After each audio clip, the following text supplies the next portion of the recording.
हाँ, तो स्टार्ट करते बेटा, राइट द रिलेशन बिटवीन या right on the expression for the relation between degree Fahrenheit and degree Celsius. ऐसा क्वेश्चन आएगा आपको, and kelvin and degree Celsius, ये दो टाइप के रिलेशन अपने को देखना है। तो क्वेश्चन क्या आएगा, राइट डाउन द एक्सप्रेशन भी आ सकता है या equation, write down the equation या एक्सप्रेशन किसके बीच में भाई, to relation between degree Fahrenheit और डिग्री सेल्सियस, केल्विन और डिग्री सेल्सियस के बीच में अपन रिलेशन देखते हैं। तो चलो देखते हैं अपन नंबर फर्स्ट पहला, what is the relation between degree Fahrenheit and degree Celsius.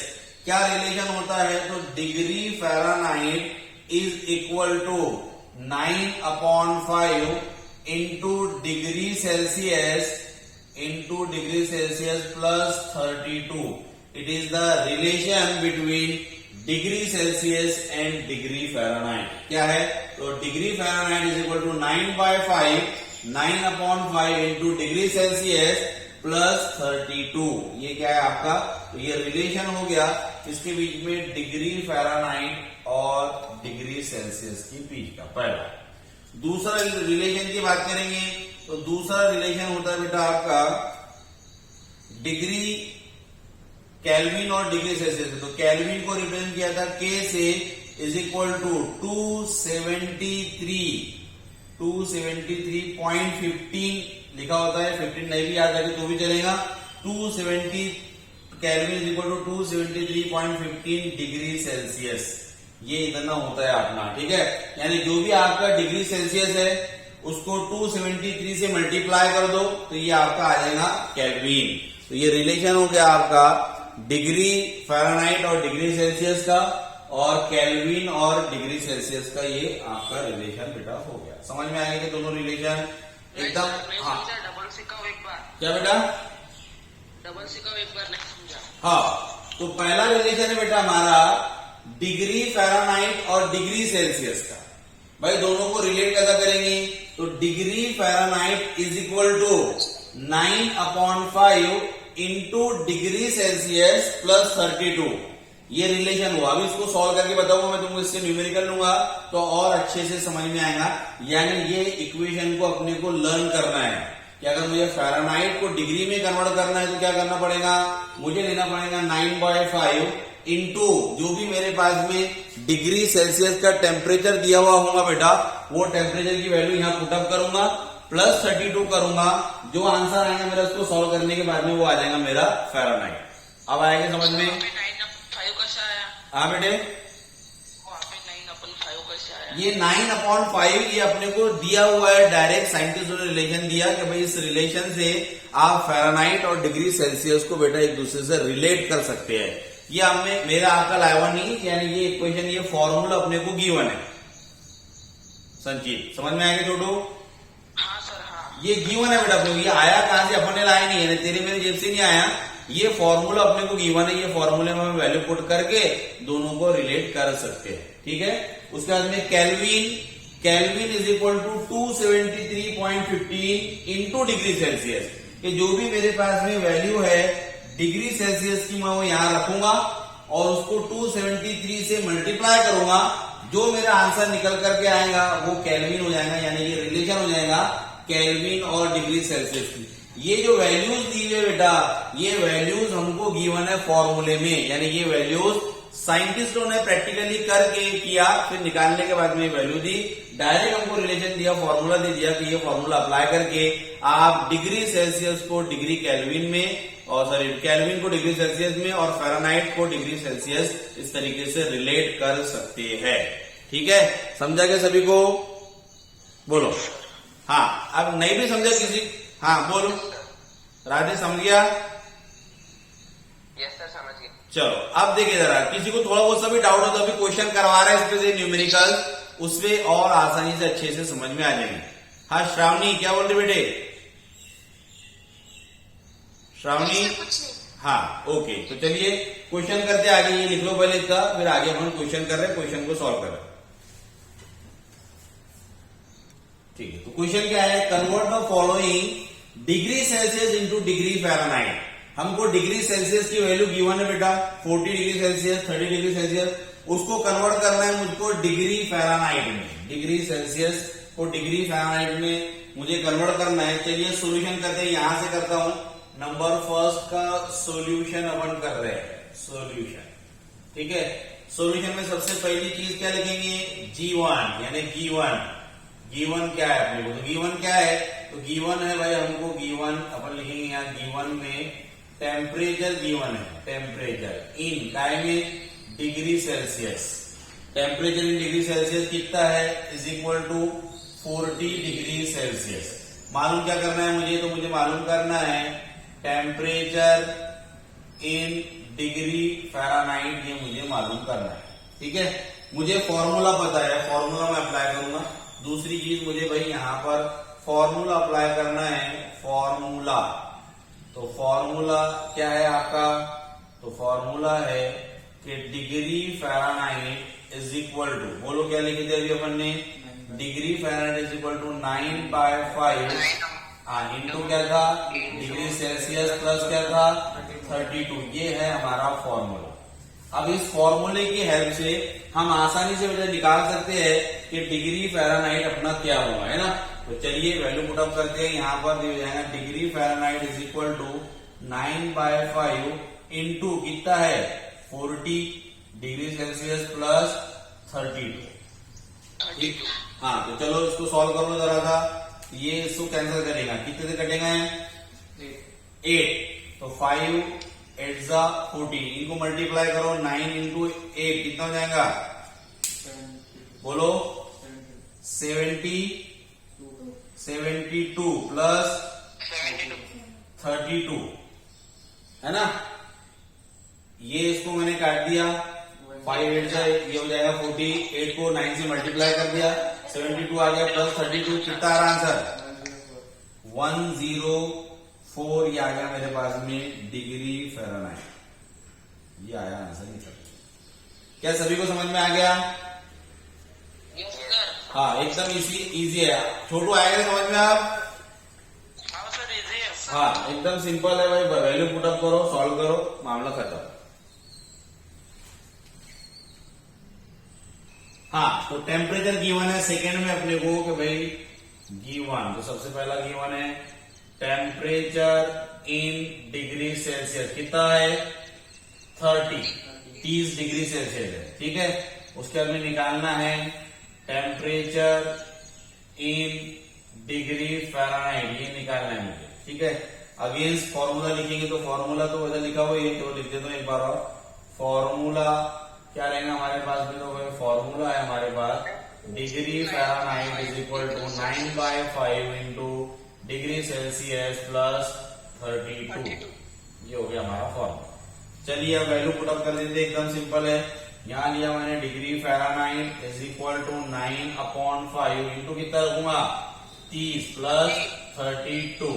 ठीक है, तो चलो कैंसिल होता है क्या, 5 6 30, ठीक है, 9 6 कितना हो जाएगा 54 प्लस 32 के एडिशन किया, 54 प्लस 32 86, ये आ गया मेरे पास में डिग्री फ़ारेनहाइट का आंसर।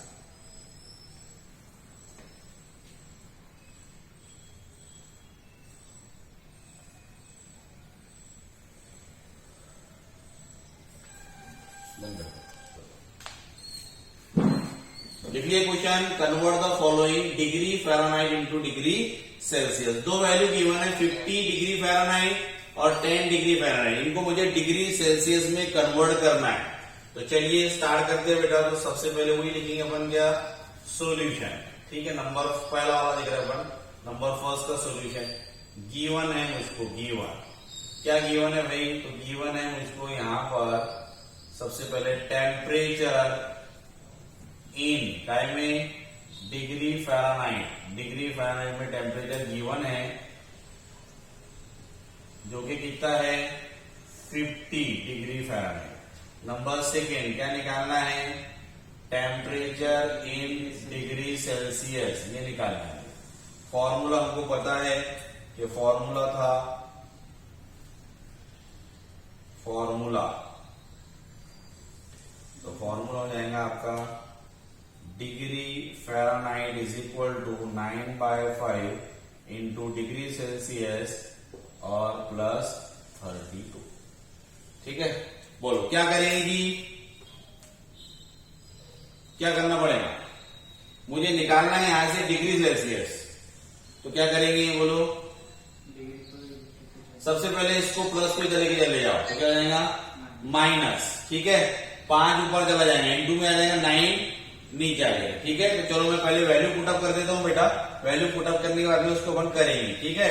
तो डिग्री फ़ारेनहाइट मुझे दिया है यहाँ पर 50 is equal to 9/5 into degree Celsius निकालना है प्लस 32, ठीक है, ये वैल्यू रखा मैंने।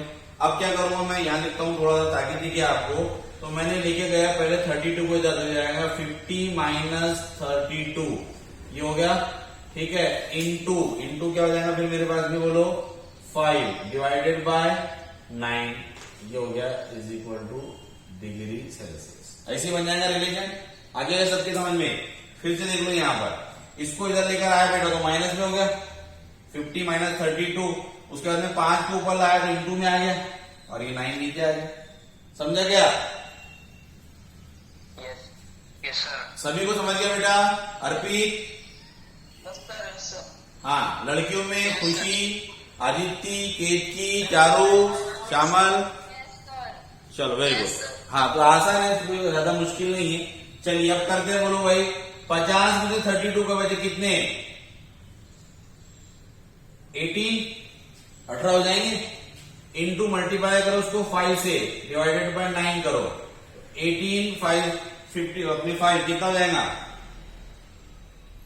18 बने कितना हो जाता है, हाँ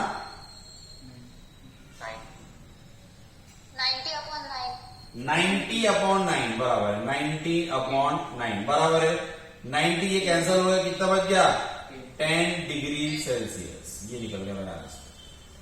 सभी की समझ में आएगा? हाँ, दूसरा वाला, ये वाला तुम खुद कर लेना।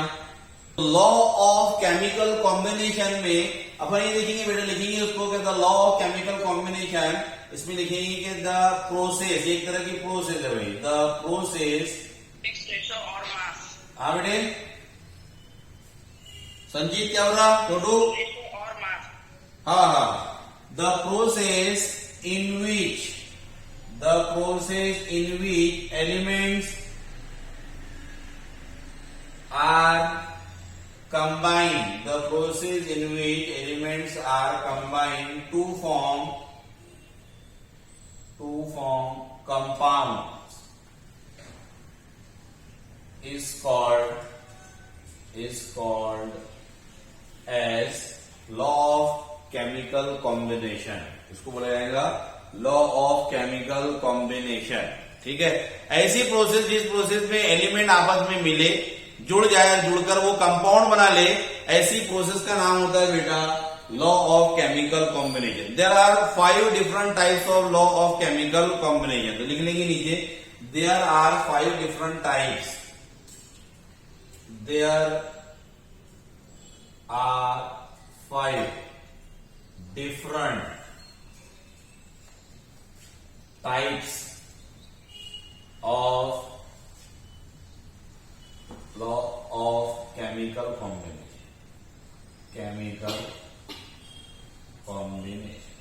ठीक है। केमिकल कॉम्बिनेशन के 5 अलग अलग तरीके के लॉ है जो अपने को 1 by 1 इसमें देखना है, ठीक है।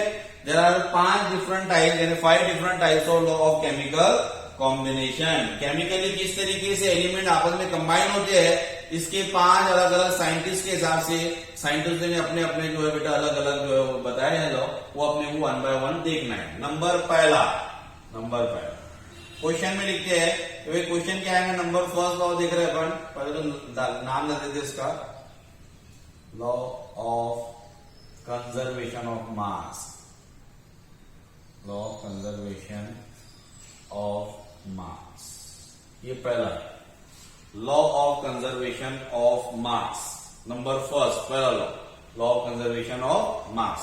क्वेश्चन आएगा, state and explain law of conservation of mass. Question लिख देता हूं, यही क्या आएगा, क्वेश्चन इस तरीके से बनेगा, क्वेश्चन स्टेट एंड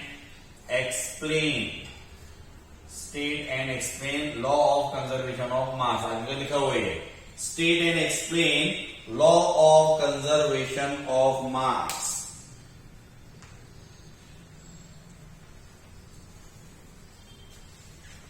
जो law of conservation of mass है, law of conservation of mass is given by Antoine Lavoisier. इसको जो देने वाला साइंटिस्ट है उसके नाम है एंटोइन लेवेजियर। ठीक है, तो इस साइंटिस्ट ने इस लॉ को दिया है, एंटोइन लेवेजियर साइंटिस्ट है जिसने लॉ को दिया, लॉ ऑफ कंजर्वेशन ऑफ मास। ठीक है, नीचे लिखेंगे कि law of conservation of mass state that, law of conservation of mass state that mass can neither be created nor be destroyed. very good, एकदम सही है। mass can neither be created, mass can neither be created or nor be destroyed. Very good. इसको कहा जाता है law of conservation of मास। ठीक है, यानी क्या मतलब हुआ जी इसका?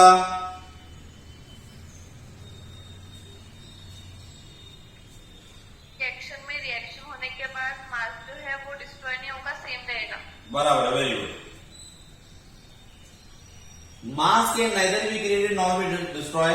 मास को ना ही बोलते अपन पैदा करते हैं और ना ही मास को अपन डिस्ट्रॉय कर सकते हैं, खत्म कर सकते हैं। ये मतलब हुआ इसका स्टेटमेंट का।